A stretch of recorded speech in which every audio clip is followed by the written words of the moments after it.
بسم اللہ الرحمن الرحیم۔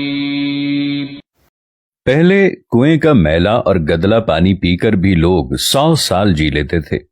65% سے زیادہ آبادی اسی انداز میں بھینسوں کے ساتھ کے گندے چھپروں میں نہاتی رہی ہے۔ اب نیسلے اور پیور لائف کا خالص شفاف پانی پی کر بھی 40 سال میں بوڑھے ہو رہے ہیں۔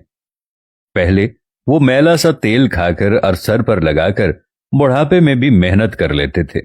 اب ہم ڈبل فلٹر اور جدید پلانٹ پر تیار کردہ کوکنگ آئل اور گھی میں پکا کھانا کھا کر جوانی میں ہی ہانپ رہے ہیں۔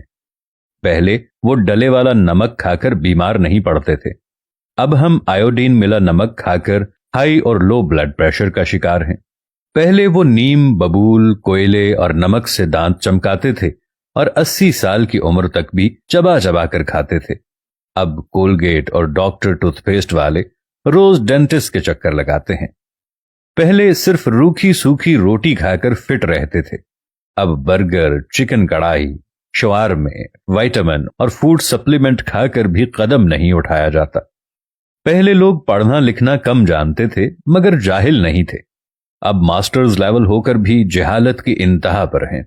پہلے حکیم نبض پکڑ کر بیماری بتا دیتے تھے، اب اسپیشلسٹ ساری جانچ کرانے کے لیے گھر کے سارے برتن تک بکوا دیتے ہیں، پھر بھی بیماری نہیں جان پاتے۔ پہلے وہ 7-8 بچے پیدا کرنے والی مائیں 80 سال کی ہونے پہ بھی کھیتوں میں کام کیا کرتی تھیں، اب پہلے مہینے سے ڈاکٹر کی دیکھ بھال میں رہتے ہوئے بھی بچے آپریشن سے ہوتے ہیں اور 2 بچوں کے بعد عورت کا دی اینڈ ہو جاتا ہے۔ پہلے کالے پیلے گڑ کی مٹھائیاں ٹھونس ٹھونس کر کھاتے تھے، اب مٹھائی کی بات کرنے سے پہلے ہی شوگر کی بیماری ہو جاتی ہے۔ پہلے بزرگوں کے کبھی گھٹنے نہیں دکھتے تھے، اب جوان بھی گھٹنوں اور کمر درد کا شکار ہیں۔ پہلے 100 واٹ کے بلب ساری رات جلاتے اور 200 واٹ کا ٹی وی چلا کر بھی بجلی کا بل 200 روپے مہینہ آتا تھا، اب 5 واٹ کا LED انرجی سیور اور 30 واٹ کے LED ٹی وی میں 2000 فی مہینے سے کم بل نہیں آتا۔ پہلے خط لکھ کر سب کی خبر رکھتے تھے، اب ٹیلی فون، موبائل فون، انٹرنیٹ ہو کر بھی رشتہ داروں کی کوئی خیر خبر نہیں ہوتی۔ پہلے غریب اور کم آمدنی والے بھی پورے کپڑے پہنتے تھے، اب جتنا کوئی امیر ہوتا ہے اس کے کپڑے اتنے ہی کم ہو جاتے ہیں۔ سمجھ میں نہیں آتا کہ ہم کہاں کھڑے ہیں۔ بات صرف پہلے اور اب کی نہیں، بات صرف ہمارے اس کنکریٹ کے جنگل یعنی شہروں کی طرف صرف اچھے مستقبل اور تہذیب کے نام پر اپنی تہذیب کا دیسی اور خالص رہن سہن چھوڑ کر اندھا دھند بھاگے چلے آنے کی ہے۔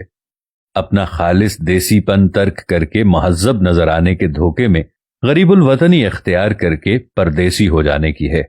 جس چیز کو ہم ترقی یافتہ ہونا سمجھ رہے ہیں، وہ ٹیکنالوجی، وہ سہانے مستقبل کے نام پر دھیرے دھیرے تساہل پسندی، نازک مزاجی اور بظاہر محفوظ ہو جانے کا جھانسا دے کر اپنی مصنوعات اور خدمات پر خرچ کروانے کا عادی بنا دینے کا طریقہ ہے جو 300 سال سے صنعتکاروں نے اختیار کیا ہوا ہے، جو آخر مفت سروس فراہم کرنے کے نام پر بھی آپ کو خود ایک پروڈکٹ بنا کے استعمال کرنے کے قابل بنا لیتا ہے، جیسے مفت کالز، مفت انٹرٹینمنٹ اور مفت رابطہ دراصل آپ کا مصنوعات کے طور پر استعمال ہے۔ ٹیکنالوجی کا درست طریقے اور سمت میں استعمال کرنا سیکھیے، ورنہ آپ یہی سمجھتے رہیں گے کہ شاید آپ ٹیکنالوجی استعمال کر رہے ہیں اور یہ آپ کو اسی طرح بھرپور استعمال کر کے ایک طرف پھینک دے گی اور اگلے شکار کی طرف بڑھ جائے گی۔ اے پاک پروردگار، ہم سب پر اپنا رحم و کرم فرما، خاص طور پر پاکستان کو اس مشکل دور میں آگے بڑھنے کی توفیق عطا فرما۔ آمین یا رب العالمین۔